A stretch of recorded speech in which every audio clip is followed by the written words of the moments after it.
about now. Post game live. What's today? Thursday? Today's Wednesday. Wednesday night Knicks. I had my days confused for a second, JLs.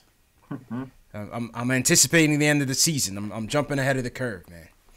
Yeah, man. Mental fatigue. Mental fatigue, man. Wednesday night Knicks.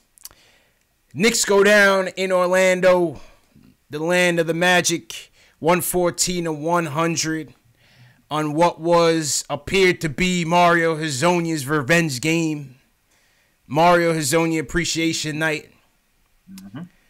Couldn't get the W for Super Mario tonight, man. Could not get the W for him.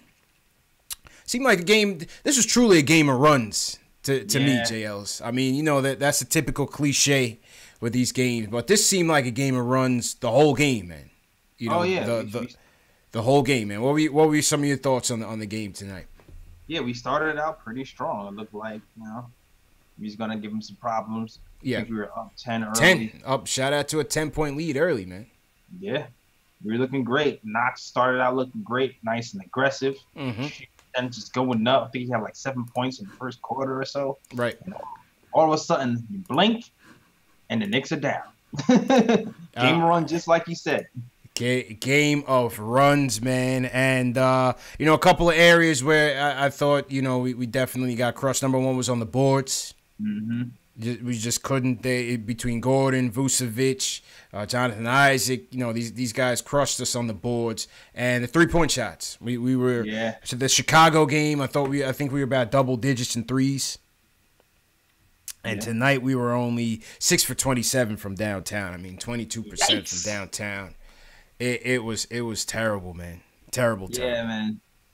Very bad. I don't know what it is, but it seems, I don't know, we switch way too easy sometimes. And it's just like, man, why does every time I look up I see Kevin Knox guarding Vucevic? Like, I don't understand. Yeah, it was a bit too much switching, and Vucevic, he's gonna be looking to make that bag in the off season.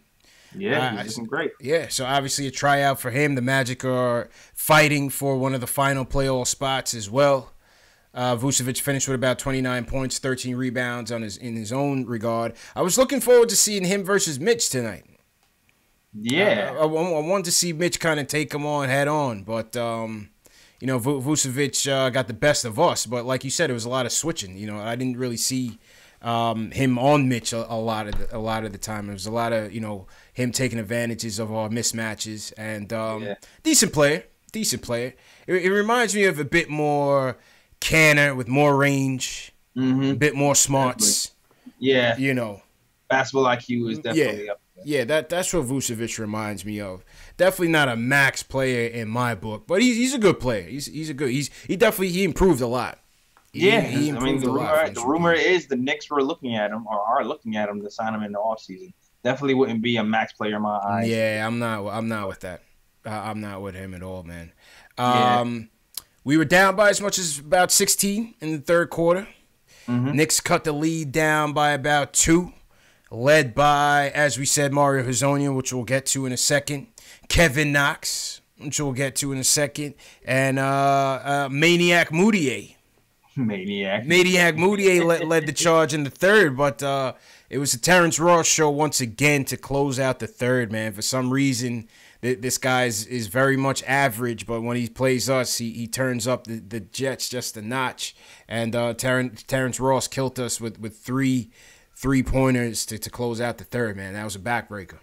Yeah, man, we suck at defense, man. And Moutier gives him a little bit too much room for those open threes. And then the picks, too, man. We get picked off, and we can't switch fast enough. And when there's a shooter, you can't give him that much room when you get picked off. The guy has to kind of – the other man who has to – I'm sorry, I got to wait for you. I'm sorry, man. Are you good? You sure you good? You need some time to step outside, or just make sure, man. Just make sure you're all right, man. So make sure you realize we really haven't had the sirens as much lately, but it's springtime now, so you know how it is. Brooklyn, babies, just a spring day in Brooklyn, man. Yeah, spring day in Brooklyn. The sirens are back. Yeah, but Terrence Ross always kills us, and then they open up the fourth, I believe, in another 6 or 8-0 run, and that was pretty much all she wrote, man. Yeah, that was pretty much all she wrote.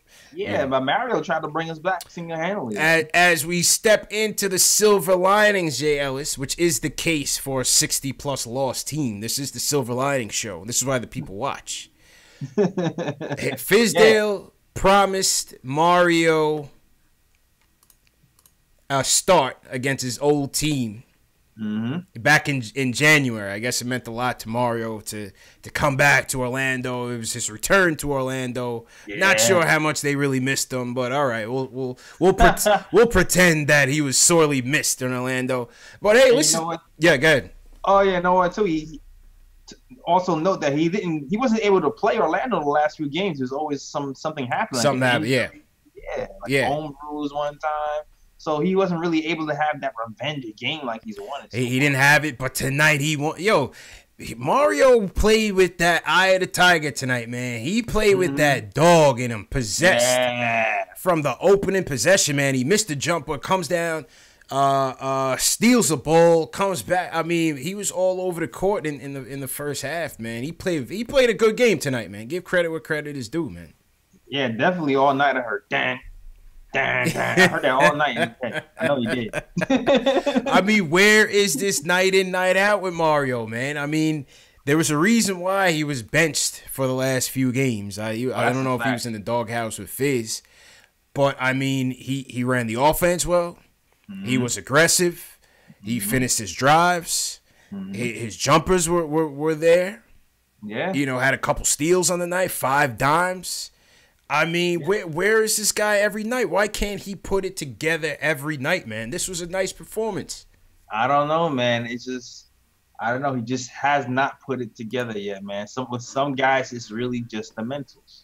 I think that's what it is with him. I think it's between the ears with him, man. It's the mentals, man, with this guy. Like, he has everything you need to be that guy, but he just has to be able to concentrate for long periods of times and day after day after day. And as of now, he hasn't really shown that. But you see these flashes and you start to ponder, like, wow, what could be here next season? Is it even worth bringing him back? Like, you hope something clicks for him after a while. Absolutely. I mean, I think I would certainly entertain bringing him back on a cheap deal.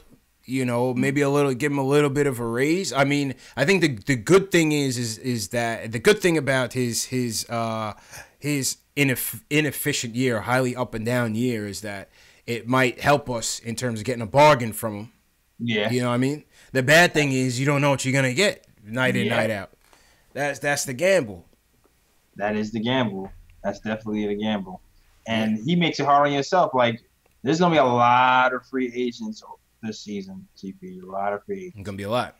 If certain people come here that claim they're gonna come here, then Knicks really gonna have some decisions to make. Because you would figure there would be some veterans here who we know what we can get out of, and they might want to vie for a job here as well. So it's gonna be interesting to see what Ninja P does. The only reason I entertain, I see the people in the chat coming at me like, nah, man, no way on Mario.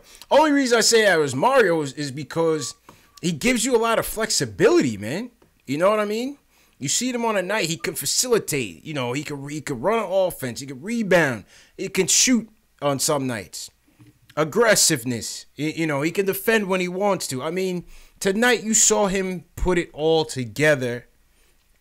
I mean, you know, that's a player I would want to see as a rotational piece, man. If he could just figure it out. It's a timeline. It's one of those timeline things, kind of like we were talking about with Frank, man. It's a timeline thing with him. Yeah. Like, have we seen enough where we want to actually give him some money to see what else is there? It's a timeline thing. Like, if push comes to shove, we might need a few more short pieces to mix in with the young pieces, and then it's gonna be decision time for real. Yeah. Like we can flirt with Mario and be like, all right, well, maybe you'll put it together next season. Right. Or there might be somebody on the market who's a veteran and we know we're going to get this, this, and this. Mario, we don't know. We don't know night to night. Yeah, that's it. You don't know night to night, man. You don't know night to night. I see who's marking the chat says it's fool's goal is only because he wanted to play against Orlando, but you know, what if he couldn't? What if he could string them together? You know, he's still a young guy, man. He's Yeah. still a young guy, you know? Yep. What do you guys think of the chat, man, overall? Would you bring Hezonja back on the cheap? Leave a comment in the chat. Leave a comment in the comment section if you're watching on demand. CP the artist said, nah, he's had enough chances. 29 career high. 29 career high, man. He hasn't reached 20 all year. That's crazy. That's what I'm saying. This was his best game of the year. You know, outside of the dunk on Giannis and stopping LeBron, this was a real game for Mario Hezonja, and he put it all together tonight, man. Well, push come to shove, you know, we sign and trade him to New Orleans for 80. Trade bait. Like, exactly. Listen, man, this guy blocked LeBron and scored 29, all right? Yeah, man. Sign him. You know, you Sign want him. him. This is your guy for Anthony Exactly. Davis. He's super. He's Mario. This is straight up. Straight up and down, man. Another guy who had a good night tonight was our guy Kevin Knox, man. Yeah. Our guy Kevin Knox had a good game tonight. 21 points, an efficient 21 points. I thought offensively he looked as good as he's looked all year, man. I mean, this wasn't his season high by any means, but I just thought, you know, Knox came with an aggressiveness and in a certain intention with his moves, and he was highly efficient tonight, man. What you think about Kevin Knox tonight? I love it, man. I love it. I think I'm getting a little bit more hopeful that next season he can take a next step. That's what you really, because of what I've seen from him over these last 3 weeks, and what we saw in these 3 weeks and what we saw in December when he was rookie of the month.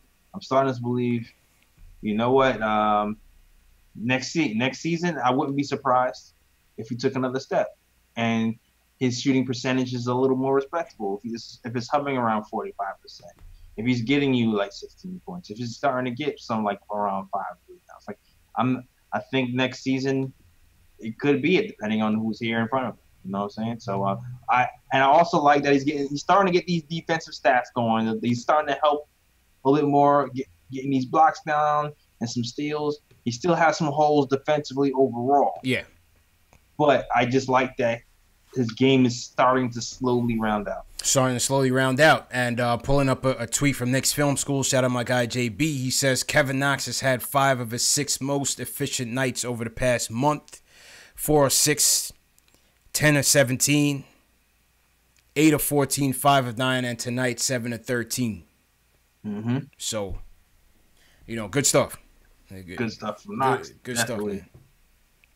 Excellent game for Kevin Knox, and encouraging game, man. Because I've been seeing too many people bury this kid, man, and I don't like that, man. I don't like it, man. Like I don't know, you know, some of these articles come out with the anonymous exec or the anonymous scout. Yeah. You know, burying a 19-year-old kid. He's not any good, blah, blah. But yo, man, he's just getting started. Yeah, you know, take it easy, man. That's all that is. That's the hate. It's the hate on their breath. They need to get it off. The Knicks hate is real, Jay Ellis. Knicks hate is very real, though. Very, very real. It's a real thing. And you know what? I feel like in a year or two, they're going to be changing it too. It just is what it is, man. Once the hater goggles come off and they realize this kid is actually, you know, 19 still, next year he'll be 20. And he starts to put together, I feel like things are going to start to change, and the articles will start to change as well. Yeah, I hope so, man. And GC in the chat says you're not watching his defense, his passing and rebounding. I mean, listen, we didn't say he had a perfect night. We just said he had an efficient night. Yeah, man. I even said, like, I didn't say that he had an all-around good defensive game. I said I like that he's rounding out his game. He's starting to fill summer holes. Like, right. He's long. He should have a block. If you're that tall and that much wingspan, you should have a steal. If you're being active, like I know you have to learn to be more defensive minded, and that should come with time, hopefully, with this coaching staff. But you know, we gotta look for the small things, like Fizz says, to keep us motivated, keep us hopeful. That's what's keeping me through these games, man. Like everybody over here who's in here right now, who's watching these games right now, knowing we're not gonna be in the playoffs, we're only watching for hope. That's it, man. This is the Silver Linings post-game show. Yeah. Subscribe to the channel. You gonna call it Silver Linings Live? This is the show for hope and change, man. Yeah, man. You know what I mean? This is the show for hope and change, man. Fundamental difference, you know? Absolutely, bro. Absolutely, man. So, 5 games left. 4 games left. Sorry, 4 games left on the docket, man. We're almost there, people. We're almost there, man. You know, but yeah, Orlando fighting for a playoff spot. Clearly, they needed this game more than us. They're battling with Miami. They're battling with the Nets, who we hope doesn't make it. That'd be great. And we'll get to the trolling Nets later, man. But yeah, man, Knicks go down 114-100. Shout out to everybody in the chat. Number 1 chat on YouTube. Number 1 post-game show on YouTube. Hit that subscribe button wherever you're watching from. KnicksFanTV, Nick of Time Show. Definitely. Go to the other channel, subscribe, hit that thumbs up button. Share these videos with your Knicks fans, wherever they are. And, yeah, man, shout out to everybody out there, man. Above the Rim, I see you. Who's Mark? Ace Bez in here. BKB, what's going on? Word. CP the Artist. Who you got, JLs? Yeah, I got David Futternick in here. What's going on? Dave, what's good, Dave? Yeah, man. You still waiting on Dave to come on the show, man? Oh, well, got the invite. He's coming on. All right. We've been asking. We've been telling him, man. We've been telling him, man. Come on down, Dave. You got Enzo. Will from LI. What's going on, man? Hope everything's cool with you and your ladies. Yes, sir. Sean Shepard back in the building. What's good, Sean?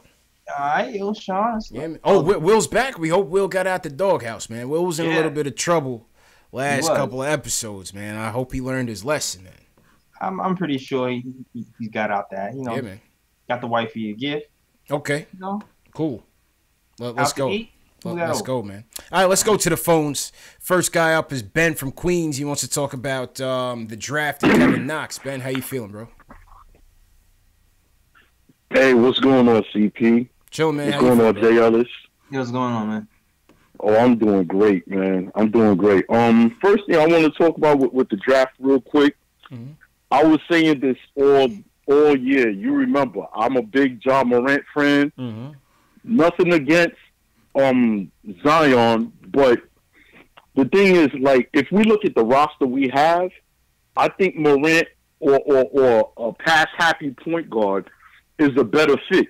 Like, imagine somebody who's steady feeding Mitchell Robinson alley-oops all day and is setting up Knox for his nice jumper. You know, I see that as a good fit for what we got so far. That's just my opinion. You know, Zion Williamson, I'm not a huge fan. You know who he reminds me of, kind of like a young LJ.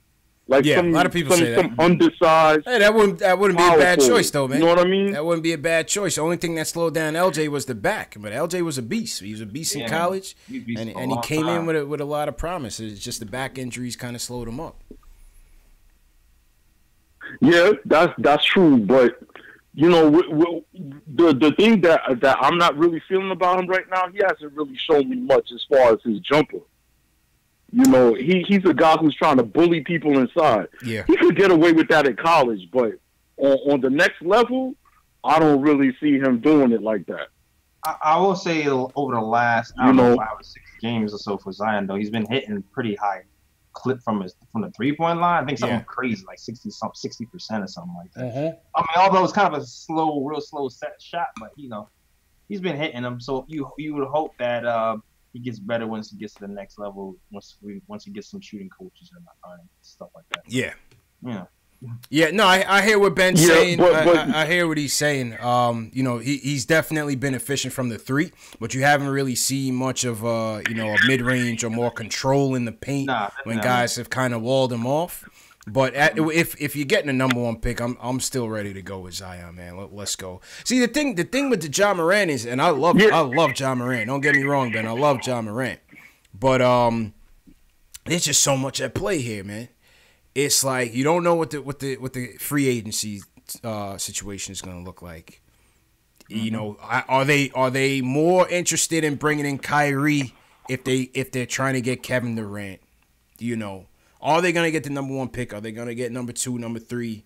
It's just so much, so much still left to be determined that I don't know if I could automatically just say go with John Morant. You know, but I love his game though, absolutely. Yeah, that's true. But consider this though, like there's no guarantee Kyrie is even gonna come. That's true. There's no guarantee. So you want to draft the best players for what your team got right now, because your draft pick is a guarantee. He's locked in. Free agency, that's a gamble by nature. Yeah, it is. You know what I'm saying? But the draft picks aside, I'll let y'all guys talk about that later. I wanted to talk about Kevin Knox. Okay. And I think people are not really looking at him from a real analytical perspective. First of all, he's 19 years old, right? He averages under 30 minutes per game, and he's still averaging almost 13 points a game. Like the player the other night pointed out, I think his name was Army from Manhattan. He needs to work on like his lower body strength and his core strength. That way he'll be a little bit better with the rebounding, his overall strength, and finishing at the rim. With under 30 minutes a game, he's averaging almost 13. His overall shooting is only 37%, but he's around like 34% from three. If he makes just little incremental changes and improvements, he's close to a 20-point per game scorer by default. Once you you increase his minutes per game to around like 35, his mid-range jumper gets a little better. He gets a little better going to the hole finishing, and he has a nice floater. By default, this guy's a good scorer. So I don't think people are really looking at him for what he could be in 2 or 3 years. They're looking at him right now like he's supposed to already be in his prime. Yeah, and I don't think that's fair. He was playing football in high school. Yeah, I don't think that's fair. He was playing football. He was like a quarterback or something like that. Yeah. He just picked up the basketball. You know what I'm saying? So I think these people need to be a little bit more patient. I agree, man. Appreciate the call, man. Yeah, I agree with him, Jay. I think we too hard on Knox, man. I mean, in terms of not too hard, but I just think people are canceling this kid already, and I'm just like, this kid just getting started, man. Let him cook. Yeah, and I know where that's coming from. It's coming from the articles that's been posted lately about Knox. They're already kind of calling him like a disappointment and stuff like that. When he's still 19 and he's had a good month, man. Lay off with the kid. He's still going to take a minute to progress, but you're starting to see little signs here and there on different parts of his game development, man. So listen, man, everybody's not gonna come in like Luka Doncic and bust, and kill, or Trae Young and kill, or Bagley's starting to come into something. There's a lot of good rookies in this class, but some guys are gonna be slow cookers, man. Some guys are going to be slow cookers. With Knox, I just want to see some good signs. We've been seeing some good signs this month, and you just hope he can build game after game after game. That's it right now. Weight room, get ready. Yeah. Like Dave in the chat said, Doncic and Trae Young are setting the ball high. They setting the high bar, man. Trae Young's been killing. Oh yeah. Trae Young has been destroying, man. He was a guy we had liked in the last offseason. Yeah, I had some concerns with Trae. With his size and the defense, and it was like, man, it seemed like there's going to be a lot to overcome on that side of the ball, which it is. But at the same time, the offense has just been so good. Yep, that hasn't mattered as much. Yeah, I agree, man. All right, back to the phones. JJ from Brooklyn. He wants to touch on the Zion topic and wants to know if Zion could drop to 2. JJ, what's going on, bro? Yo, what up, man? How you guys doing? Chilling. How you feeling, bro? All right. Pretty good. I just want to ask real quick. I know some people might say I'm crazy, but I think there's a chance till we get the second pick. I think depending on who gets the first pick, that there's a chance he could fall to 2. Like, say the Bulls or Phoenix get the first pick. No. Those teams desperately need point guards, so maybe they'll take Morant. You don't think so? No. I'm telling you, man, I won't be shocked, man. No, Those JJ, teams man. need point guards so bad. Sorry, JJ, bro. I just don't see it. It's not gonna happen. So? It's not gonna happen. Nope. This guy is far and away the number 1 pick. Even if the Suns need a point guard, they'll figure it out, man. Yep. They'll figure it out. Yeah. Zion's point guard. don't know, man. JJ's trying to hedge his bets, J. Ellis. Yeah, you know what I mean? He's like, well, if we get third and Zion, sprains his ankle in the combine and doesn't play, you know what I'm saying? To get the 5th pick, maybe something like that. Exactly. But I'm just thinking because those the Bulls don't need. They're set the 3 and the 4 and the 5 already. Listen, man, did you see the team the Bulls put out there the other night, man? Like I said, I couldn't recognize anybody but Robin Lopez. Mm-hmm. They need everybody, man. They need everybody. When you're this bad, you're gonna take the best player. They just took what's his name? That said last year, Wendell Carter. They got Markkinen out of Porter. Where's he playing? That's cool. All those guys can go except for Markkinen. Yeah. Except for Markkinen. You know what I mean? Oh, Wendell Carter. Yeah, listen, man, you'll figure it out. You got to go best player available, man. Yeah. I'm telling you, they're gonna have Zion point guard. I'm telling you. if they need to. Didn't he play point guard for like a year? Yeah. What, high school? Yeah. No, man. No, that was. That was probably crazy. Can I ask one more thing real quick? Yeah, go ahead, cool? Mm-hmm. Like, again, I brought up another time, like you were just saying before, the draft really coming before free agency really hurts the Knicks, I think, because maybe sitting at, they have a choice between Barrett and Morant. Maybe they just take Barrett just because, they still want to have that hope for Kyrie. Because those guys don't fit together. The thing is, though, unless you get a promise, JL, you can't do it that way. Yeah, right. But I don't think you'll know for sure by then. Not gonna know for sure unless he's talking to you through back channels. Unless he's telling Rod Strickland, who's telling Ninja P like it's in the bag. Yeah, let's do it. Yeah, exactly. Yeah. So what would you do? Would you still take the chance and just take Morant and see what happens after that, or what? Yeah, I think you're just going to have to do that, man. I think it's just going to have to do that. What were you saying, JLs? Oh, no, I was saying it's funny that you're seeing all these reports that saying Kyrie would wait for Durant. And Kyrie hates that. Mm-hmm. He hates that narrative so much. He probably try to come first. Yeah, right? I don't know what's in Kyrie's head right now, man. I appreciate the call, JJ, man. The thing is, because I had called Alan Hahn up. I called Han Solo up the other day and asked him about that. Like, what will you think? Should the draft come first? I mean, should free agency come first like football or the draft? And he was just like, regardless, you just gotta just draft your guy. You can't bank on free agency. Or you can't plan your off season around free agency and let that dictate the draft. You just got to go with it because so many things that happen in free agency, man. You just don't know. People change their mind all the time. You just don't know, man. Yeah. Yo, JL, so on the Kyrie thing, how you feel about Kyrie? Like, this has been a weird year, just observing his mannerisms and his behavior. Towards the media, towards his team, the sulking and, just the negative vibes, I don't care about Thanksgiving type of thing. You know what I mean? He just went real tight. And it's just like, if he really wants to come here, what do you think about the pressure with Kyrie, man? I think Fizz will have his handful trying to manage that personality. And I'm worried about the media field day. Not even the media field day, because I don't know. I'm worried about the media field day with Kyrie, and I'm worried about the fan field day with Katie. Right.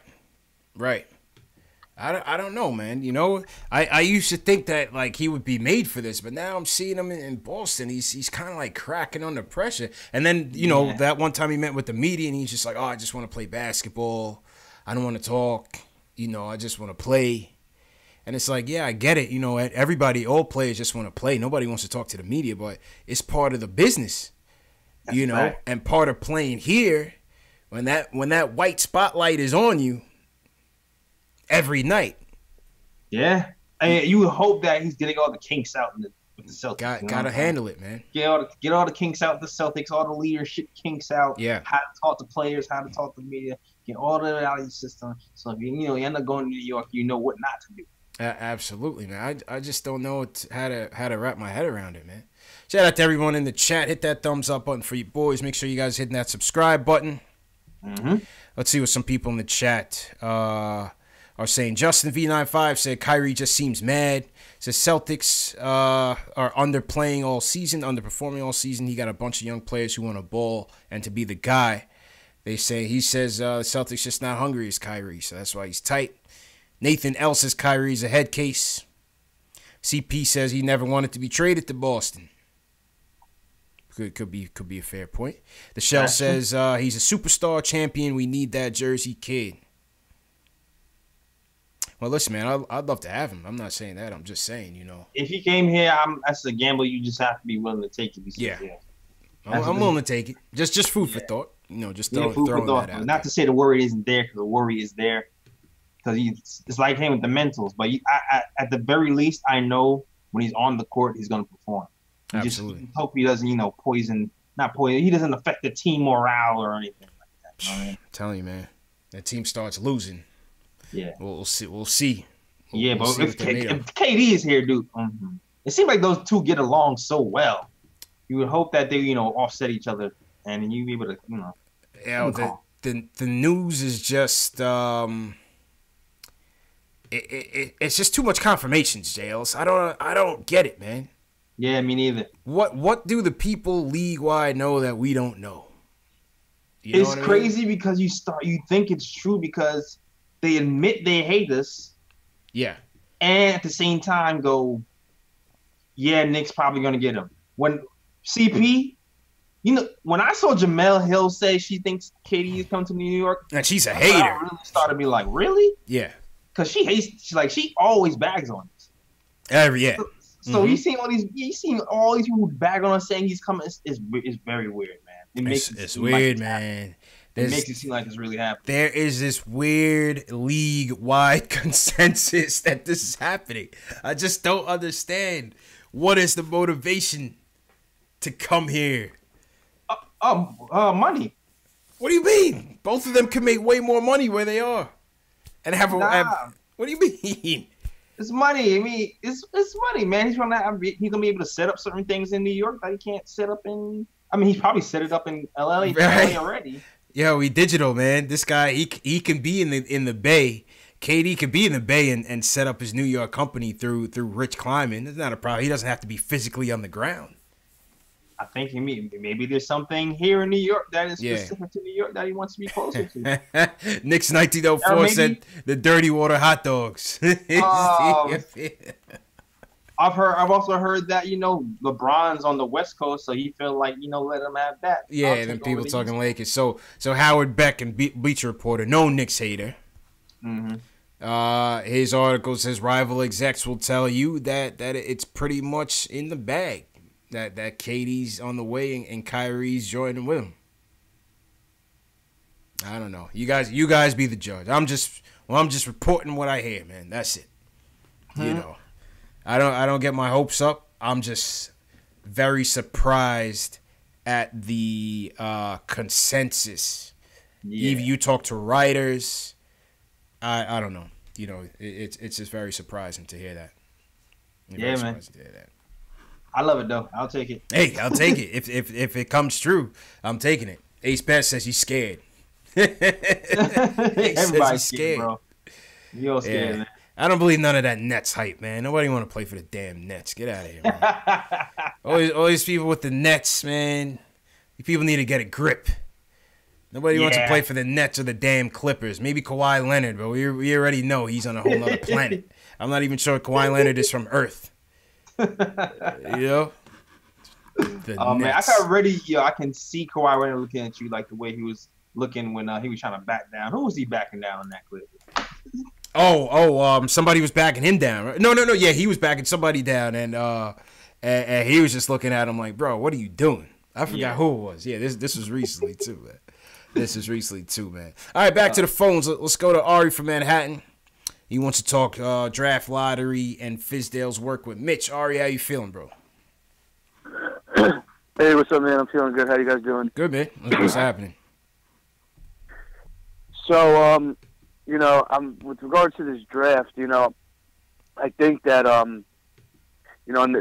it's a shame that, the draft has to come before free agency because I think what's going to happen is that based on where the Knicks land in the draft and who they draft, will give you a good sense of what they think they're going to be able to do in free agency. Yep.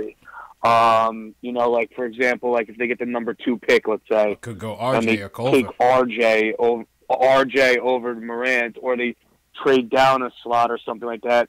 You know, they have to have a good feeling that they're going to get a good point guard to come in next year. So I think the draft is going to give a lot of clues to what goes on. But I'll tell you this much, man. Like, obviously everybody knows what Zion can do. And you know, a lot of the criticisms from Zion, like I know what Gilbert Arenas said, and I know what like a lot of people's concerns are. But you know, we're in an era now where it's more positionless basketball and less back to the basket. You know, Zion doesn't have a post game, and if, back in the day that was needed for undersized guys. You know, today in the positionless basketball with the floor spread out so much, you know, Zion's going to be he's going to be a nightmare in the league. It's just he's going to be like Blake Griffin, even a better than Blake Griffin.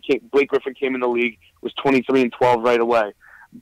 So you know, I think Zion's surefire and the number 1 pick. But I'll tell you this much: I really, really, really love Ja Morant's game, man.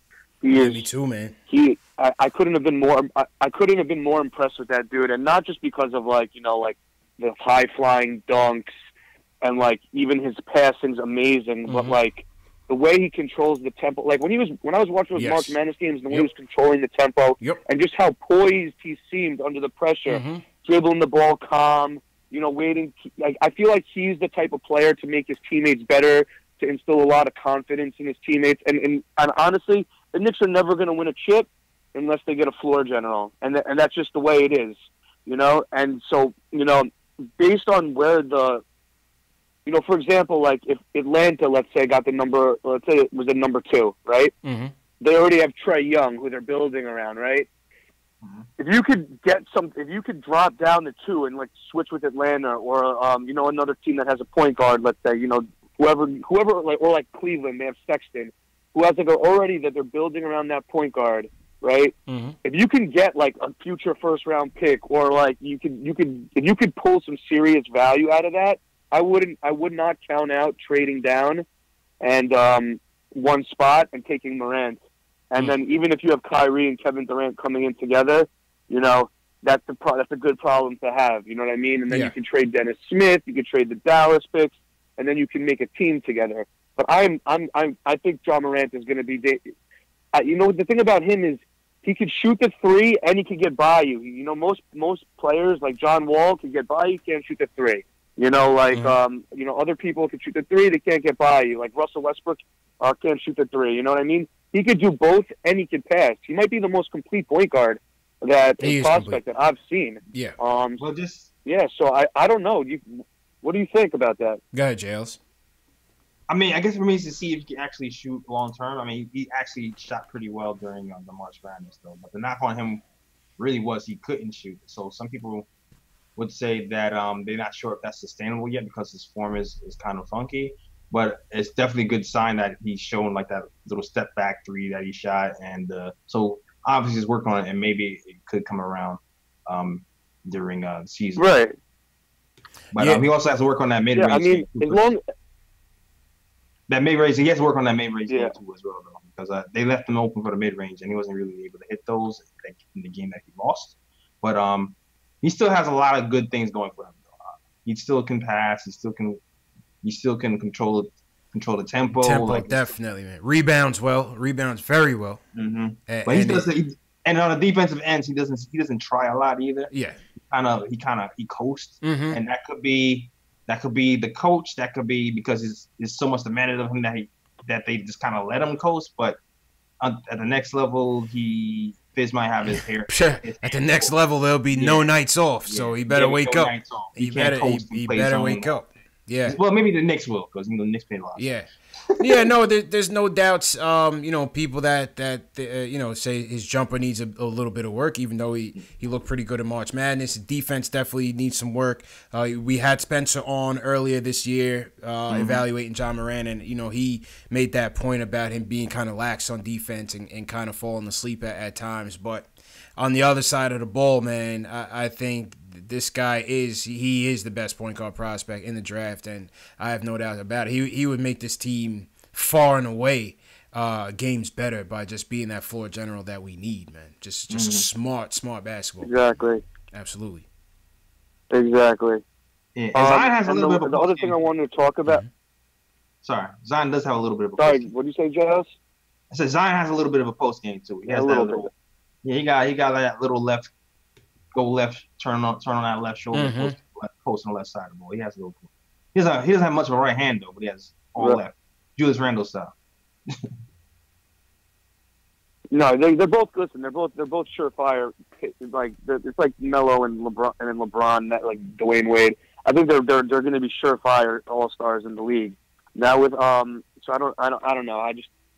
I a lot of people, Zion gets all the hype, but I think John Morant is going to be just as good maybe. But other than that, what I want to talk about is like, you know, always Fizdale always talks about like player development and quote unquote, I don't want to put people in a box or whatever and all that stuff. You know, I'm just like, listen, Mitchell Robinson has made vast play, like he's the bright spot of the team, and he's made vast improvements, and a lot of that is, you know, some of that is Fizdale and a lot of that's DeAndre Jordan. But you know, I just don't understand when in a year that, you know, we're basically trying to lose, and you know, we have nothing besides to do player development. I don't know why Mitchell Robinson has taken only one shot outside of the paint. Yeah. Yeah. But I don't understand why they don't just give him a.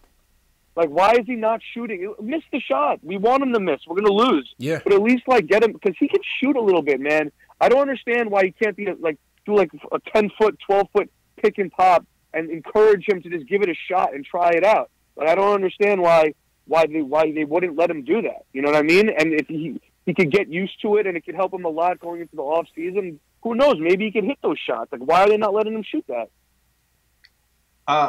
I'll say I know at least before when the season was starting, they wanted him to learn certain things first, like one, the defensive end of the ball, and two, just being able to get the correct timing on the pick and rolls, because I feel like the timing between him and the guards is pretty off in the first half of the season in comparison to now, where you seem like it's a lot every game damn near. But you're right though. Now that is down packed, I feel like the next phase would be letting him shoot a couple of jumpers, since he seems like, you know, they got that kind of down pat. Yeah. And now people are kind of game planning for that. So you need a little jump shot to, you know, help keep some people honest. So I agree with you there, Jay. Exactly. I mean, he certainly looks capable of hitting them at least when nobody's guarding him. But why not? What's that risk of him, you know, taking a couple threes, taking a couple mid-range joints? I mean, it can't get any worse than it looks right now. Yeah. You know what I mean? Let him fly. Was shooting threes. Yeah, I'm just about to say that. Even bum-ass Cantor was shooting threes out there. So why not, man? Let it fly, you know? Yeah, and a good sign, too. I think that's what it is. I'm sorry. Right, he hits free throws. Yep. Yeah. Free throw so shooting. I just don't understand why they don't let him do it. Yeah, well, you know, he's got his whole career ahead of him. Hopefully, he's here as a Knick. So let's hope next year we'll see some of his offense evolve a little bit. Thanks. Have to, yeah. I mean, if Knox got to work on his defense, then Mitch got to work on his offense. I don't want him to just turn into Clint Capella. Like, he has way more ability than that. You know what I mean? Like, seriously, he has way more ability than that. And I think that, you know, in a year where you're not even trying to win, you might as well let him get his reps in. Why not? I just don't understand. Like, Fizdale scares me a little bit, man. I'm not gonna lie. Like, I know he's brought in for free agency and he might be able to sway some people, but like a lot of the stuff he does, man, I don't get it. You know what I mean? But I guess only time will tell. Keep hope alive, Ari, man. Appreciate the call, my dude. Mm-hmm. Yeah, we'll see, Jay Ellis. We'll see, man. Definitely. We'll see what happens in Fizz's sophomore year for sure. Yeah, man. Let's go to Will from LI. He wants to talk about Ja versus RJ. Will, how you feel, man? Just turn your volume down. What's up? Oh yeah, absolutely. What's up, CPJ? How y'all doing? Chilling, man. How you? Yeah, man. I just want, because, you know, as you guys probably know, Ja officially, you know, enrolled into the draft, and you know, and the chances of I want Zion, and that's beyond a shadow of a doubt. If we get number one, of course. That number two, though, you know, because ultimately that's together. I think that's like a 20, no, almost like 30% chance between getting the 1 and 2 pick. Mm-hmm. So, and that, you know, those are good odds. So, ultimately, I mean, Ja is great, but I'm seeing a lot of hate for RJ, especially after that last game from Duke. I mean, what did you guys think about his performance in that last game?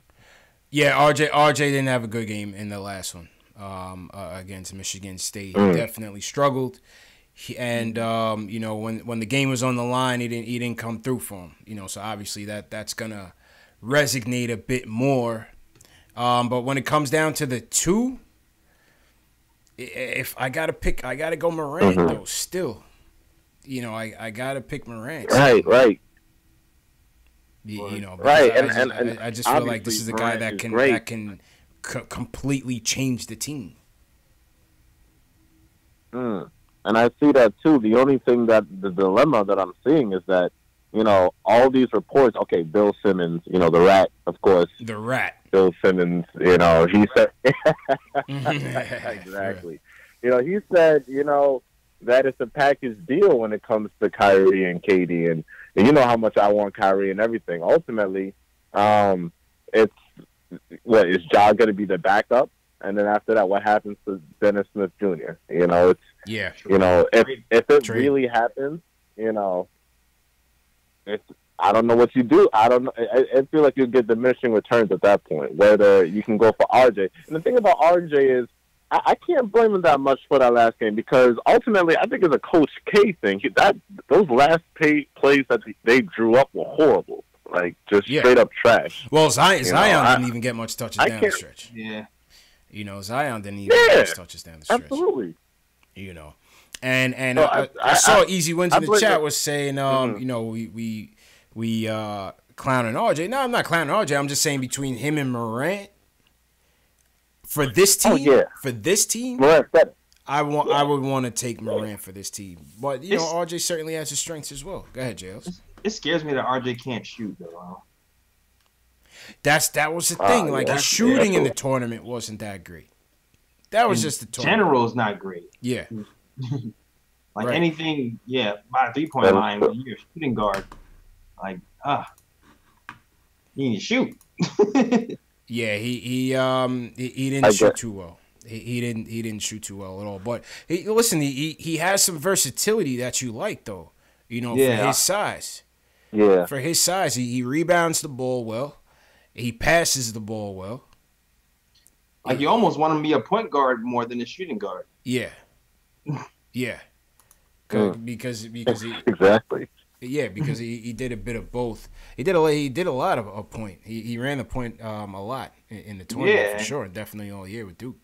And he did pretty well at that. Had a lot of assist game. He was able to throw some nice passes when he was getting double teamed, find open guys. Like when he's on point and not being being too selfish, he can run the point pretty well. Yeah, I just want to shoot better. Yeah, that's true indeed, man. And absolutely. Appreciate the call, Will. Charles Lassett in the chat says a shot will develop. I'm sure it can. You know, I always say jumpers. You can work on that. You know, jumpers you can work on that. So for people saying RJ's jumpers off, you know, Zion's jumpers off, Ja Morant, you could definitely work on that. I'm just saying JL's for a fit on this team, who I would want, just because our point guards. You know, we've just been waiting for the point guard for so long. Yeah, I know it. You know what it is, bro. You know what it is in South Spencer for you putting me on to the indicators. Like RJ's free throws are like bad. You wonder if that's going to, you know, catch up with them. Like I always felt like Frank ultimately will be a good shooter because his free throws are doing well. You feel like maybe Ja Morant has a chance to be a good shooter because, you know, he seems like he can hit free throws in the clutch too. But RJ, you kind of wonder if it'll trend up. Yeah. So, yeah, not to say it can't, but, you know, you wonder. Yeah. A says RJ will be fine. Ja is better. For this team, that's how I see it. Ja is better. Charles Lassiter pointed to his motor. He says, you know, RJ has that motor that you like. And I certainly like. Yeah, I agree with that. definitely does. I agree with that. He wants it. You like that he wants it. Yeah, he wants it. But so did Tim Hardaway Jr. Timmy, that might have been the call for Fred Hardaway. I think Fred Hardaway might be joining us soon enough, man. I think so. Fred Hardaway might be on the way. Yeah, man. Let's go to Michael from Jersey. He wants to talk about trading down in the draft. Michael, what's your strategy here, man? What's going on, fellas? Now, listen, I know I'm going to sound crazy, but I know everyone's talked about Zion. I love the guy, but I do have some concerns about how he'll age. But regardless of that, I would still take him at one. Mm-hmm. But I think that the season tickets he'll sell, I think everything else, we can get such a ransom. So I'm wondering if maybe a team like Chicago had the third pick and Ja was there. Would you consider dealing for Ja, Markkanen, and an unprotected next year? For the number one? Number two. For the number one. So he's saying, JLs, he's saying if we got one. Oh, we got one? Yeah, and Chicago. If we get one and say like a team like the Bulls with the point guard, were to get like three, for instance, and say we tell them to draft Ja, we deal Zion to them, we get Ja, we get Markkanen, and a first round unprotected next year. Would you do that? Nah. Yo.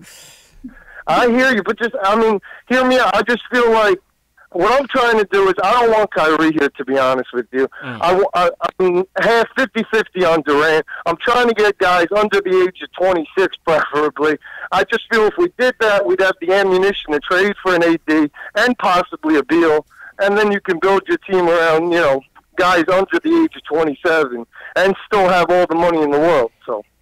But I understand you wouldn't want to trade Zion. I just think we can get so much. Listen, man, a lot of people in the chat's killing it.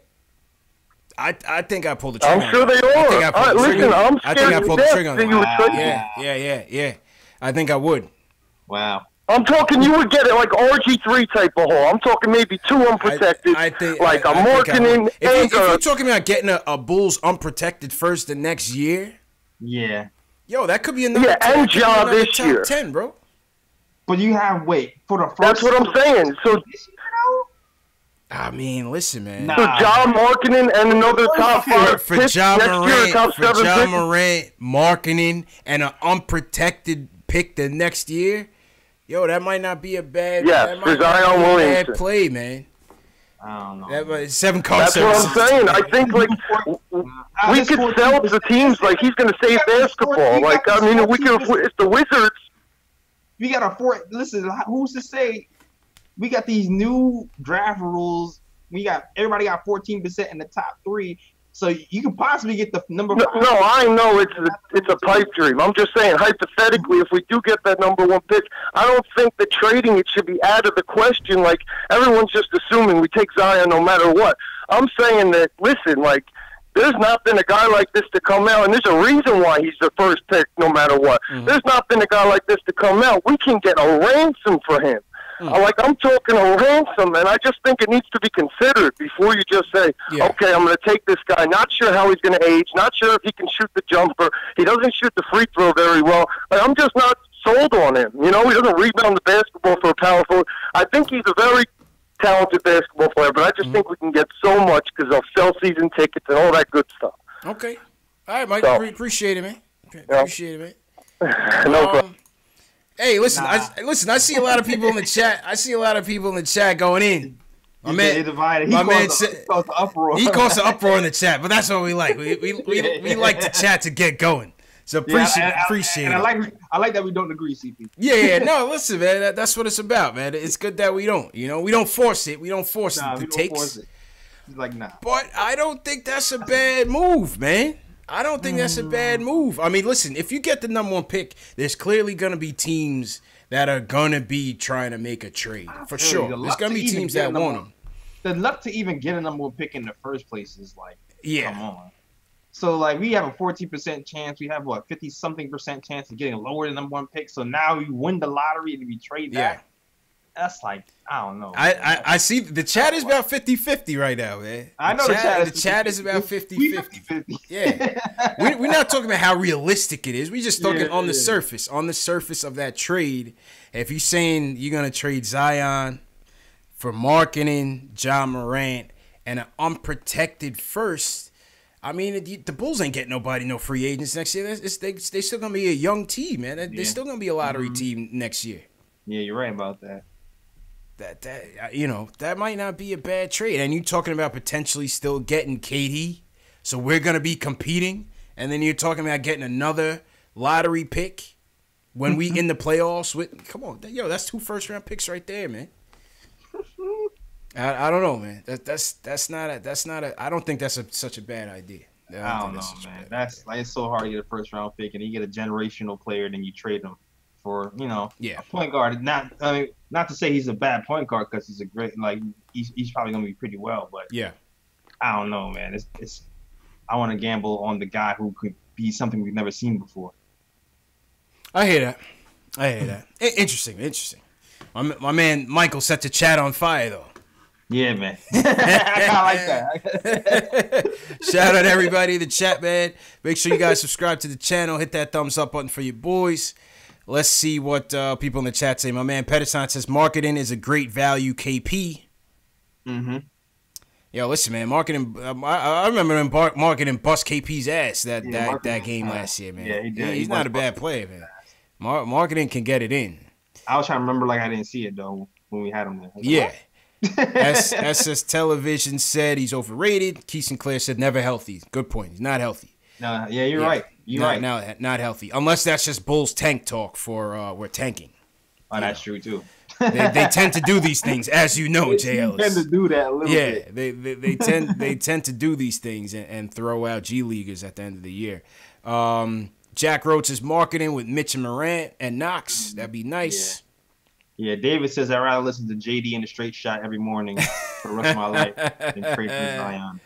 Stupid Video says with Lowry pretty much getting KP back plus Ja and a high lottery pick. Yeah, Kendall said he would do Zion and DSJ for Ja, Mark, Levine, and a pick.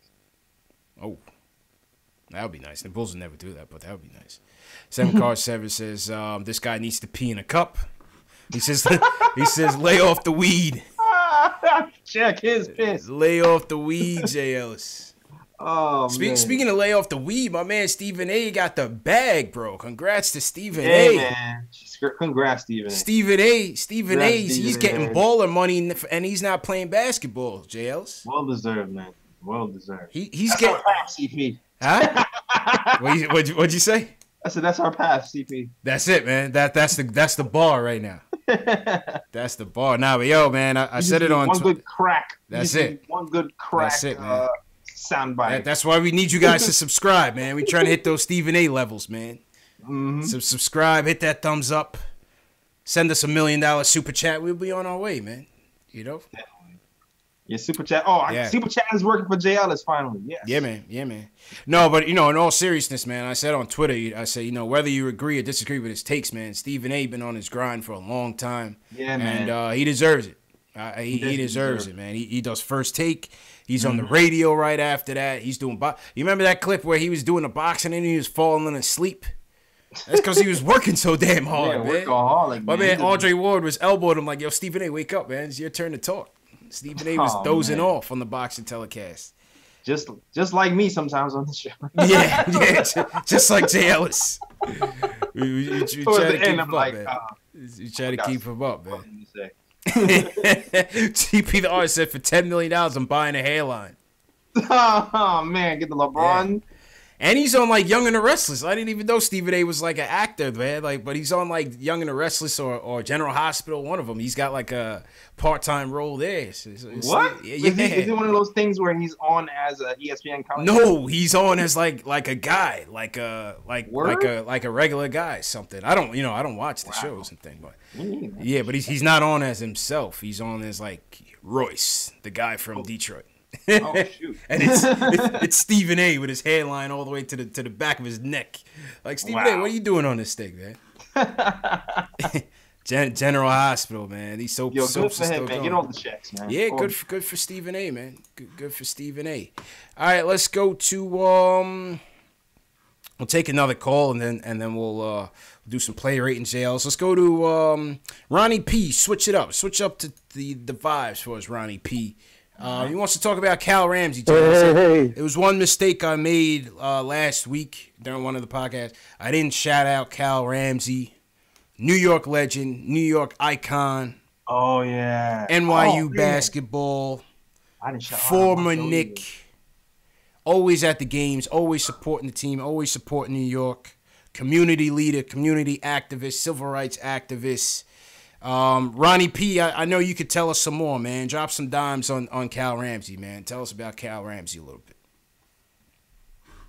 Hey, man, JLS, CP, good talking to you guys again. No, yep, you know, All right. I may not call all the time, but I listen all the time. So you know, being that you guys, I'm glad you did the intro for Cal Ramsey. Cal is a special dude, man. He's a special guy, you know. He played NYU, man. He was an All-American. He played in the NBA.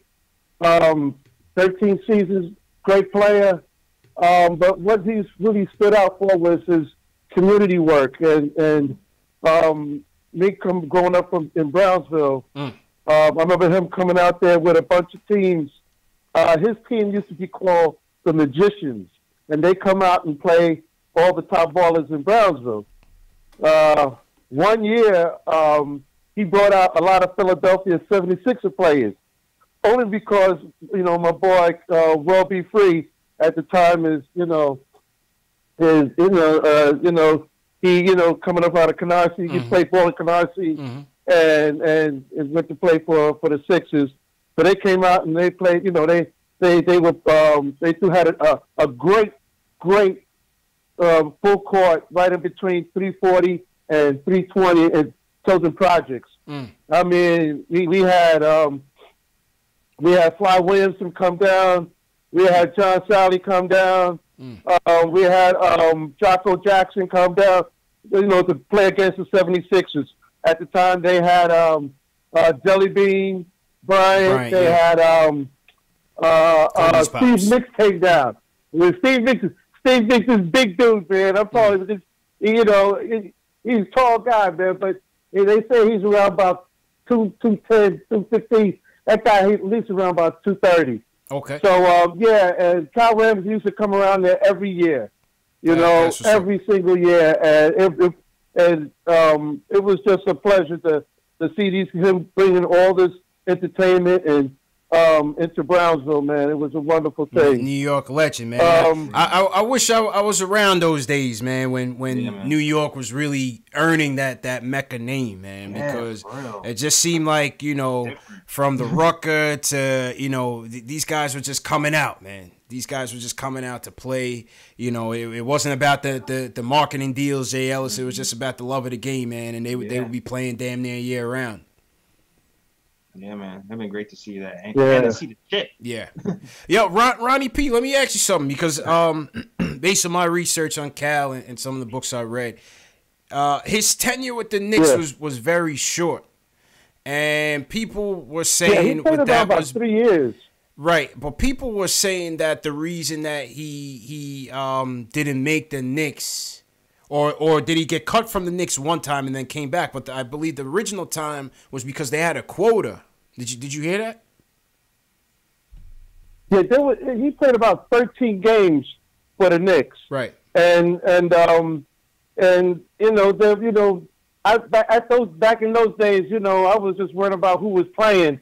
So I wasn't, you know, paying too much attention to the free agent market and all the behind the scenes stuff. But when he got on the floor, he was a really good player. Yeah. He really produced, and he's one of those guys that you stick in with in a trade, you know, a good player that you add on to a trade, man. But yeah, he was something else, man. He was something else. That's what's up, man. We'll appreciate the call, Ronnie, and I'll definitely call back more, man. We need somebody to come and drop us some gems on how it was back in the day, man. We need that perspective, or sometimes. Okay. I want to say one more thing though. Yeah, no problem, man. Go ahead. One more thing. Mm-hmm. Okay, about the trading Zion. Mm-hmm. To trade a player of that caliber, you have to have a team that's already established. Look at Boston Celtics, for example. They were able to give up the first round pick to drop the 3. Yeah, damn. Okay? Yeah. And they still got a good ball player, but they had a well-rounded team already. On the Knicks case, they need everything. Mm-hmm. They need everything on the table. And when you have the opportunity to pick up a player like Zion Williamson, this is a player who cannot miss. There's nothing he needs to really to his game he can add. I mean, hey, look, like you said, if you take 5,000 jump shots a day, trust me, you'll get a jump shot. Yeah. You know, Mm-hmm. if you take 10,000 free throws a day, let me tell you, you're going to work on your free throws. So you get a player like that, you got to pick him up. Keep him. Now, I mean, if we had the players that like, say for instance, with Golden State, yeah, okay, yeah, I could trade that first round pick, but in this case, man, come on, y'all get real, man. You got to keep this guy. Okay. All right, fellas. I just wanted to throw that in there, Ronnie P, appreciate you, man. Yeah, man, Ronnie. Appreciate you. Yo, CP, bend down and pick up those gems he just dropped, right? Ronnie P dropping gems, man. Nah, I like that, man. I like when some of the older callers come in and, reminisce on back in the days before our time, J. Ellis. You know what I mean? But what I was mentioning to him about the Cal Ramsey thing, the reason why they say that he only played 13 games for the Knicks was because they thought that at the time there was a quota on black players on the team. Yeah.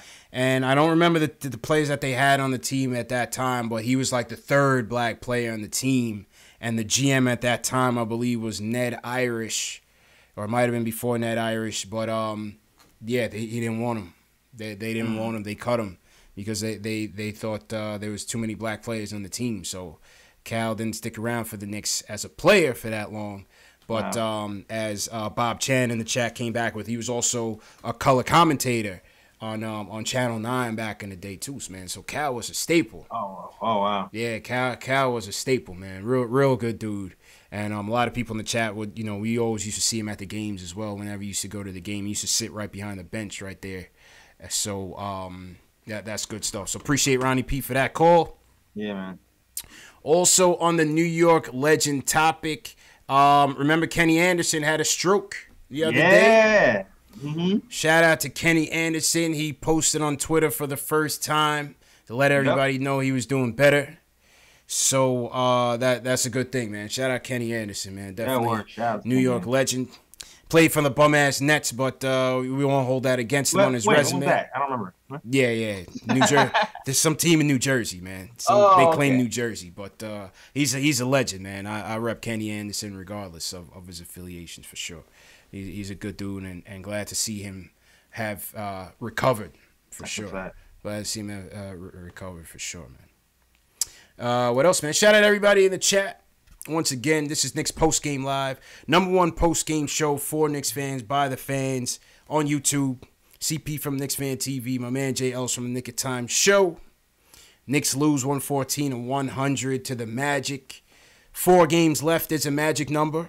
Woo. We've clinched the bottom 3. Yeah. We're still trying to clinch the bottom 1. Mm-hmm.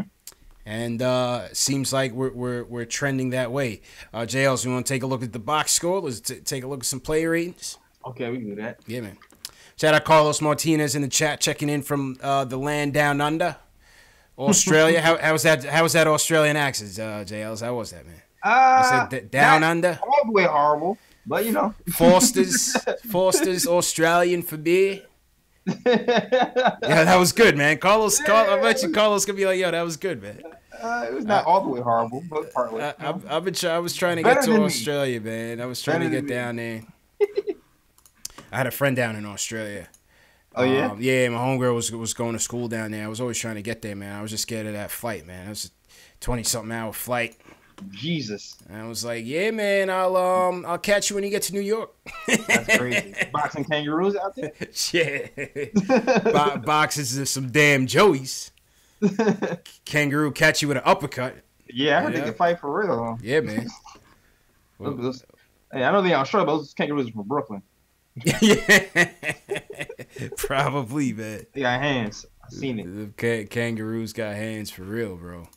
All right, let me close this advertisement that's slowing down my computer here. Let me put the player rating soundtrack on. Jersey Shore, I see. We're going to get to Jersey Shore in a second. All right, JLs, when you're ready, man, fire off your top three tonight. My top three tonight. Number 3, I'm going to go with Mitchell Robinson with 12 points. Okay. 9 rebounds. I think he was pretty at 3 steals. 3 steals for Mitch tonight, man. 3 steals and 2 blocks. Pretty damn good. Shoot, maybe I should switch it.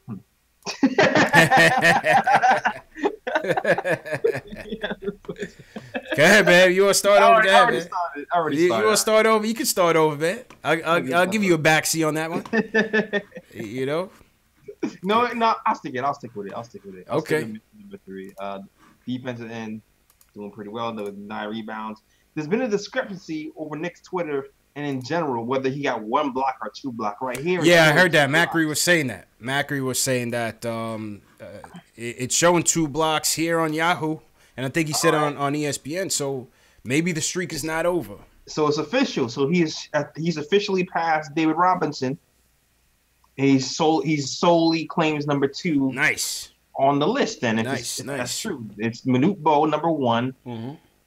Mitchell Robinson, number 2, with 26 consecutive games with 2 blocks or more, and then David Robinson, number 3. All right, good company. Good, nice job. And Shaq. Yeah, and Shaq. And most importantly, he is number 3 on the player rating at post-game line. There we go, man. Shout out to the Block Nest Monster. Yeah.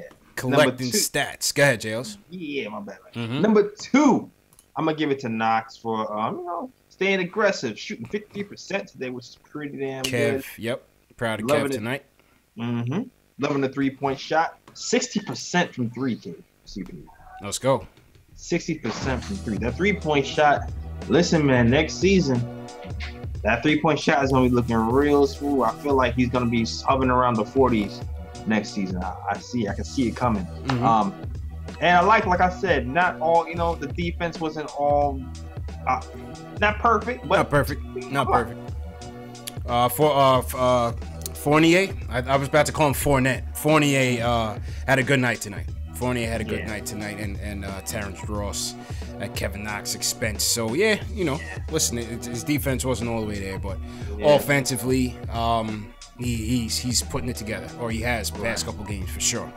And this could easily be flip flop. Just slide over, send it. My bad. Mm-hmm. I could easily have Mitch at 2 and Kevin Knox at 3. Mm-hmm. But I'm gonna give Mario the number 1 spot for this career high 29 points. Okay. 9 rebounds, 5 assists, 2 steals. Filling up the box score 50% from the field and was super today. Super Mario. I think this is his first time getting that number 1 spot. I think it is. I think so, yeah. I mean, he hasn't had that many good games at all. memorable games. So, yeah, I definitely agree with you. For me, I mean, the box score was pretty simple tonight. I mean, at one point, did you see the, you know how they call Golden State's starting lineup the Hampton 5? Yeah. At one point, we had the Westchester 4 plus Lance. We had Billy Garrett, and shout out Billy Garrett. He made his Knicks debut, called up from Westchester. I forget to mention that, Billy Garrett. Yeah, he's like he came in looking like a great value John Starks. He rocked the number 3, light skin with the flat top. He was all right. He did all right, Billy. He did all right. He 4 points, 2 of 6 on the night, 2 of dimes. You know, he got like a little quick handle though. He got like a nice little quick crossover that catch for off guard. Yeah, he was a bit nervous in the beginning. You know, he settled down a little bit. He made a couple good plays here and there. So, but yeah, we had the Westchester 4 plus Lance. So we had Billy Garrett at the 1. We had John Jenkins at the 2. We had Ellenson at the 3. Oh yeah. Lance at the 4, running up and down like a maniac, and Cornette to round it out at the 5. The Westchester 4 plus Lance. I've been looking for Hicks. Did you see Hicks on the bench? Is Hicks on the Hicks Cody was on the bench tonight. Cody, man. yo, what's up with Hicks, man? Why? I think Cody boycotted the show because Isaiah Hicks didn't get any action and he didn't have much to talk about.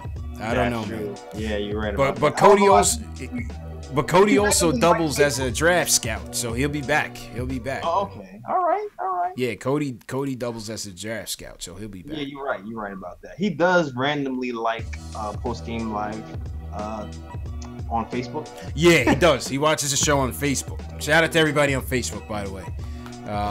Definitely appreciate the support. All right, so my 3 is pretty much going to be the same. I'm going Block Ness at 3. Okay. 12 points, 9 rebounds. Got his 2 block shots. 26 games with 2 or more blocks. So shout out to Mitch. 6 of 9 from the field. Again, another efficient night.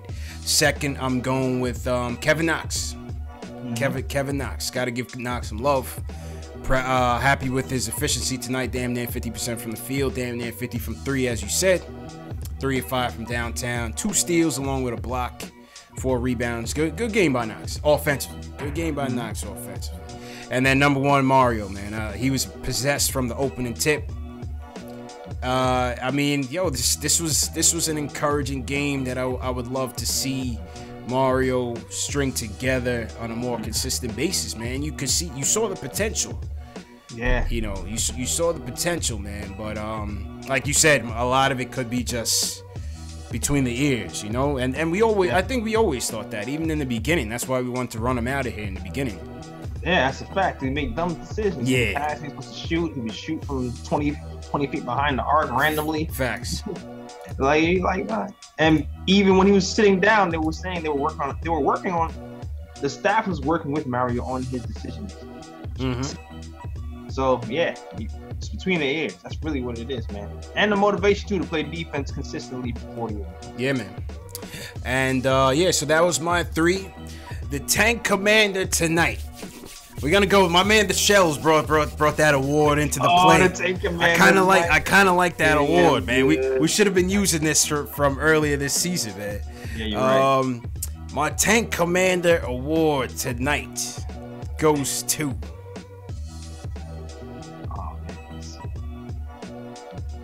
Yo, it's funny. Yeah, who are you thinking?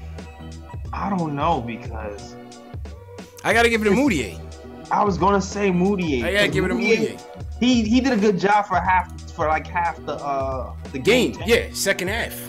Yeah, it's like, you know what it is? It's those crazy Moutier stats, dog. Crazy Moutier stats. It's the crazy Moutier stats that look good, but it's bad. Yes, yeah. It's the fool's gold Moutier stats. So it looks, because like you look, and he's like 13 points, 7 rebounds, 10 assists, 2 steals, right? Wow. Right. Like, and they're like, wow, that's a pretty, you know. Oh, what about Dotson? People in the chat talking Dotson. 3 for 7. All right. Fournier was cooking him. Says Natty Solo. Dotson could get the award. This is why I call Dotson Mr. Plus Minus, man. Because every time I think Dotson has a bad game, I look up and he's a +9. Like, yeah. Plus minus, man, could be deceiving, man. Every single time. Sometimes it's an indication of you playing defense. Yeah. Absolutely, man. So between Moutier and Dotson, what do you guys think in the chat? Who was tonight's Tank Commander? Who goes home with it? The crazy part is Moutier has that great stat line, and he shot 23%. Yeah. 23. You can't make it up, man. 3 for 13. You can't make it up. I see CP the artist. He's voting for Dotson. Dotson definitely gets his vote for the Tank Commander. Oh my gosh. David Frudenix says Boudier always every night. Oh my god. Henry says Boudier. Crooklyn X. Looks like Moudier's running away with it, man. Oh, yo, CP. So, I had Knicks Omni fan on the show last game. Jazz called Moody Mr. Hanky. Oh my god. Mr. Hanky? I was crying. See. Mr. Hanky. Emmanuel Moutier. So yeah, I think the chat votes Moutier as the tank commander tonight. Good stuff, man. Good stuff. Shout out to the Shells for bestowing that award.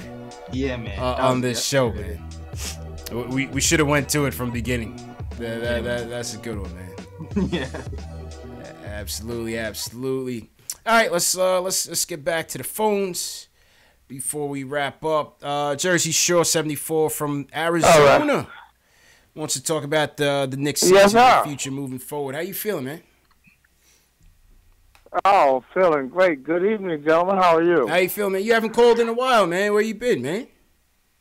No, it's been a while, but I listen to you every day, and I go through my listings and make my evaluations. Now, I need to back up just a little bit because that Joker Michael wasn't crazy. Now, I want you to understand, this is chess, not checkers. What people foresee in Zion is the publicity right now. I'm looking for a more versatile player. Now, granted, if you're telling me that Marketing playing the small forward, Knox playing the big forward, and Big Mitch playing the center, and I'm telling you, I'm a Frank Ntilikina fan, so I'm thinking defense first. So anybody we pick up, we're looking to either strengthen our shooting guard or get a bigger forward. And I know I don't want no Trae Young. We had our Trae Young, and defensively, when the game slows down in the half court in the playoffs, you're going to get burned being 6'3". We're playing with guards now that are 6'6", 6'7", and 6'8". Let's face reality. I'm looking more of a R.J. Barrett.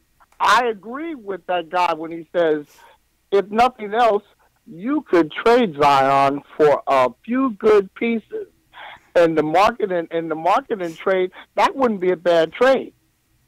It would not be a bad trade. And hold on, Jersey Shore. JL's he's steaming right now. Go ahead, JL's. 4 quarters, $1, man. Go ahead, JL's. Break it down for him, man. You can't give me 4 quarters and say, yeah, man, it's this $1, dog. You can't give me 4 okay players and be like, all right, we good because you gave away the. But no, it never worked like that. That's why all these trades that happen when you get one big superstar, you trade your whole team. The one who gets the superstar always wins for that reason. Like, you're not going to tell me Marketing is a defensive guy and that all these guys together are going to equal Zion. Nah, man. I don't know. No. JL's is all in, Jersey Shore. What's your response here, man? We listen. We have a basketball team that's got 6 members that we know for sure we can keep on the team. Okay? Now, we're looking for chemistry. We're not talking about the coaching job that's been done over the year because we don't really have the horses. Okay? I knew Knox could shoot from the very beginning. He just, defensively, he's a little weak and he's only 19 years old. I get that. Mitchell Robinson's got the fastest hands I've seen in a long time in regards to defensive presence. And if he learned how to get that finger roll like my old man George Gervin play defense? He's going to be nasty. Yeah, I think Jersey Shore. I think the only issue is I hear you. I think it would be a decent trade, but I also think that you're underselling Zion though. Have you seen Zion play defense? I think you're underselling Zion. I don't. You can't. Are you seeing watching highlights? Or are you watching him? Have you seen him play defense? Well, really? Well, Well, I'm looking at the size that he is, and I'm thinking over the last 30 years, because I got a few years under my belt, and I'm looking at, first of all, his versatility. He's going to have to lose some weight here. I mean, because if you're going to have him running up and down the court like Knox did his first year, good Lord, you might kill this boy. At 280 pounds. I mean, that's a lot of weight to be running up and down. And he's only 6'6", and we know that gargantuan people like that, it takes a toll on their bodies earlier than most. Okay, so I'm not going to sell the farm because, it's always going to be a decision based on let's talk about money. Zion gonna sell money. He's gonna sell tickets.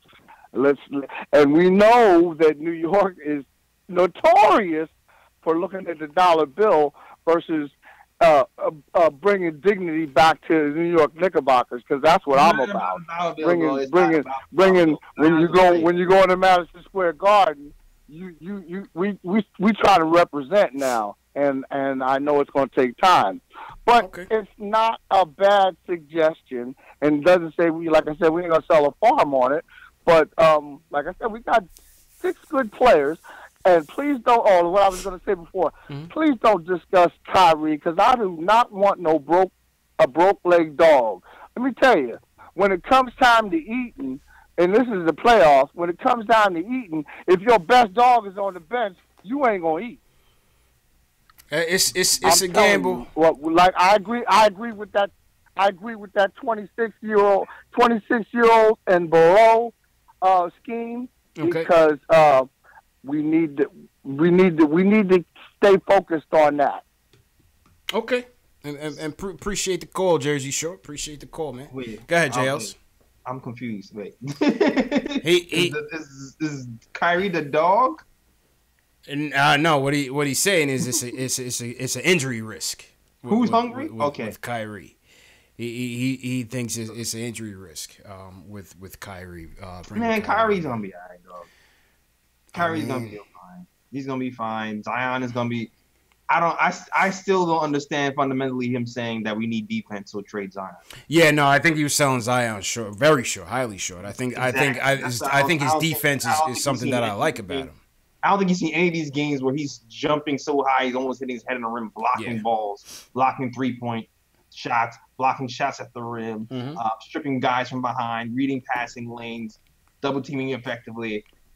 Pretty much has every intangible imaginable on the defensive end, and then say we're going to trade him for defensive purposes. That makes absolutely no sense. No, I think his defensive acumen is stellar. Weight issues, I think the weight issues, to hear someone like Shaq speak on it as a concern, then I think it's going to be a concern. Because they're damn near the same size. I mean, Zion's playing weight is 285. Yeah. Shaq was 3-something. Shaq. You just hope that we have these NBA workouts, NBA guys, nutritionists. Yeah, absolutely. I thought he was selling Zion a bit short, man. That zone of sun was it's too hot out there for you, Jersey Shore. It's too hot out there, man. But I did think the trade was interesting. Man. 4 quarters don't equal $1. Facts, Shales. Speed in the chat says Shaq dominated at that size. Why can't Zion? They're playing 2 different games though. They're playing both. They're playing 2 different games. You know what I'm saying? And Shaq was just speaking just purely on how he grew, how he filled out as a man. As he got older, you put on that weight, man. You put on that man weight. That's a fact. So Fizz will get him right, dude. He's gonna open up his fridge just like he did DSJ. Yeah. Tell him take that out. No more Bojangles. No more Bojangles. And what's up with DSJ, man? DSJ with the bad back. He shouldn't have came back the first time, though. Yeah. I didn't get why he was still playing in these meaningless games on the bad back. I don't get why he was even doing that. Dumb. Not DSJ dumb. I'm not saying DSJ is dumb. I just feel like the Knicks staff at that point needs to be small. Yeah, I agree, man. I agree. Shout out to everybody in the chat. Everybody still with us. Pedison's in here. Robert Parrish, shout out to you. What's going on, everybody? Hit that thumbs up button for your boys. Hit that thumbs up button, subscribe, and share. Remember, those are the three things we need for you guys to do. If you share this video with one person, it goes a long way, man. That's a fact. 7-car service. What's good, my dude? How's everything, man?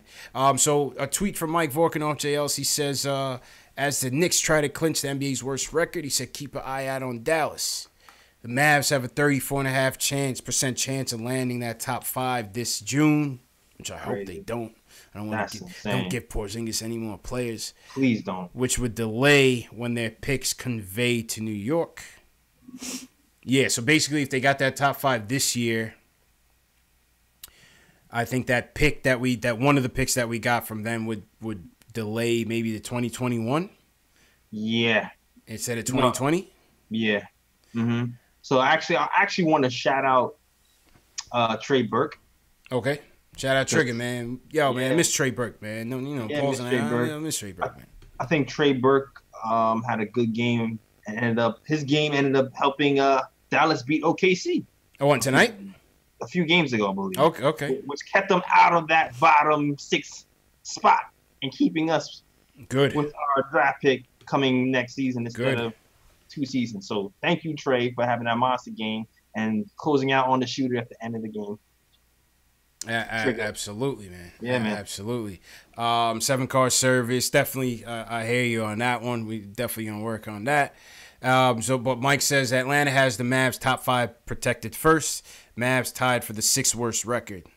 So we'll see what happens, man. There's a lot of 4 games left. A lot of moves to make. Somebody in the chat had asked how many more games. What's the magic number for us to clinch the worst record?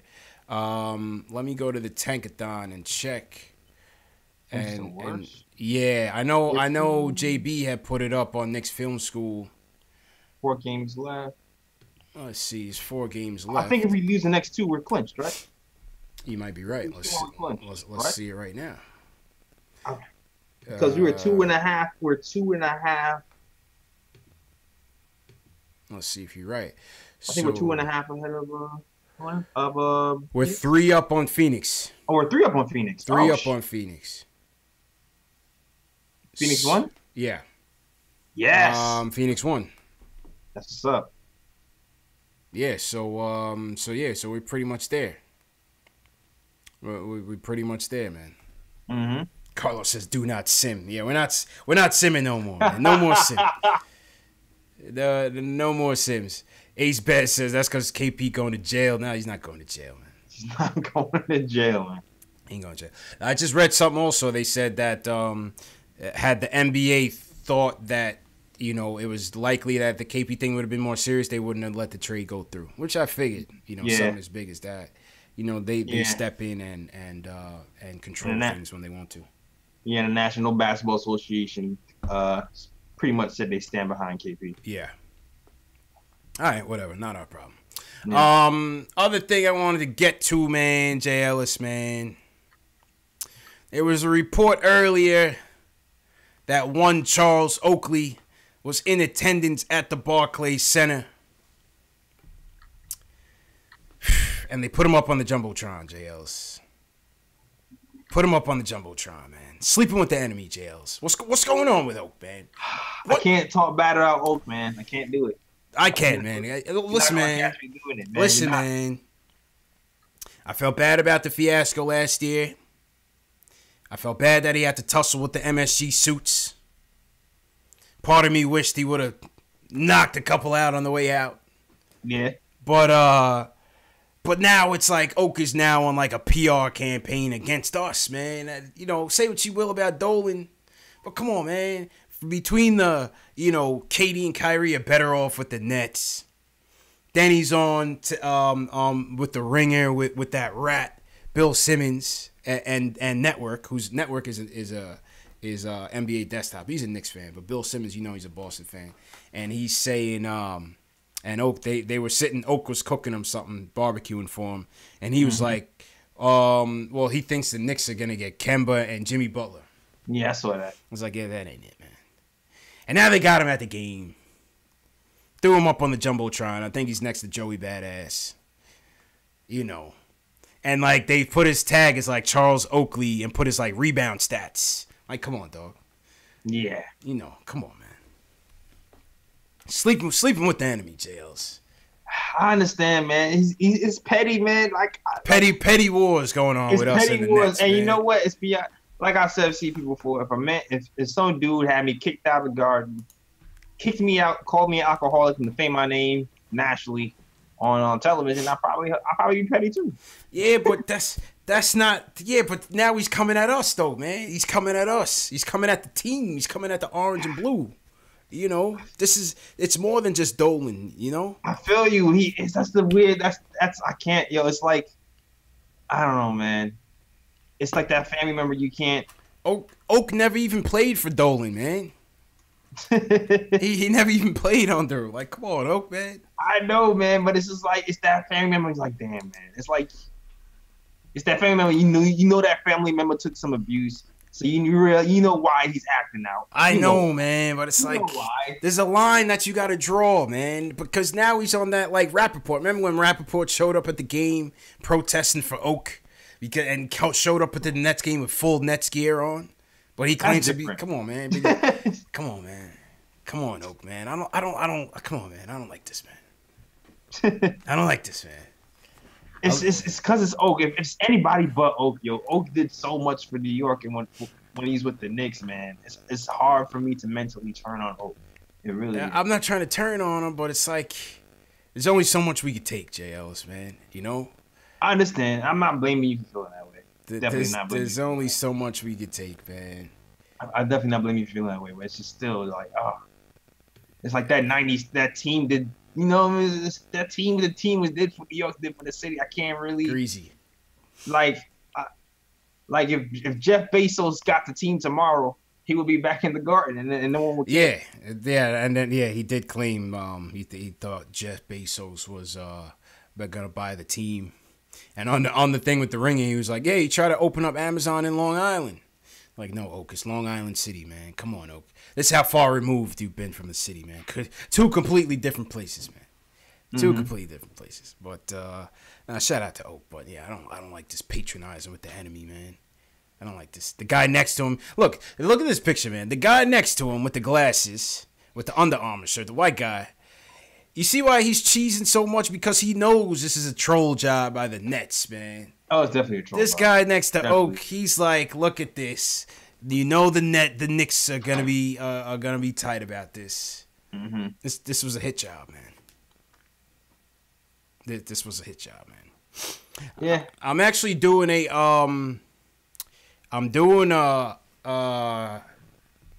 story on the Bomb Squad. I'm doing a story on the Bomb Squad, the 88-89 team.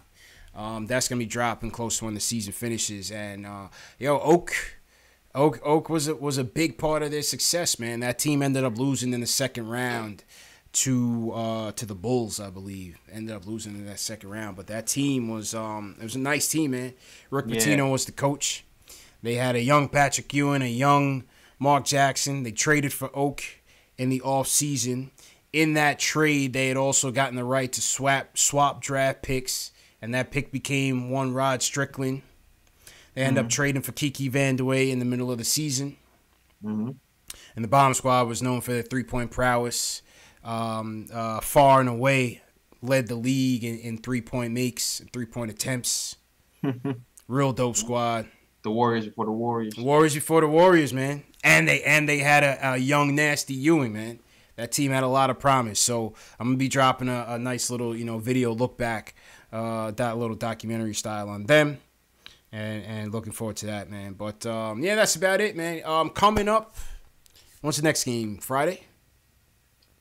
Yeah. Yeah, next game Friday. We'll be back Friday. I'll be at the Garden Sunday night, Knicks Wizards. So I'll be live. I won't be here. I will not be here Friday. Okay. All right. So it'll probably me. It might be me solo. We'll see what's up. Sunday I'll be at the Garden. So I'll be going live from the Garden. And then last game of the year, we will be at the Garden, Jails. April 10th, last home game. We will be live from the Garden, pre-game, halftime, post-game as well as we wrap up. I think somebody in the chat had asked about a draft party. We'll be at the draft, man. Got to go to the draft. Gotta go to the draft. So the party will be outside the Barclays Center in enemy territory. But we ain't afraid, man. We ain't afraid, JLs, man. Oh, yeah, we ain't afraid. We'll go anywhere, man. Orange and blue repping. We'll do the show from outside and then carry it on, man. Carried it on. So it was lit last year. Oh yeah, we had a blast last year, man. Yeah, it was mad fun. Had a blast last time, man. So yeah, JLs, man. Go ahead, man. Let's get out of here, bro. Alright, check this out. So, the new episode of the Nick of Time show is out right now on YouTube. So definitely check out that episode. We talk about everybody not named Zion.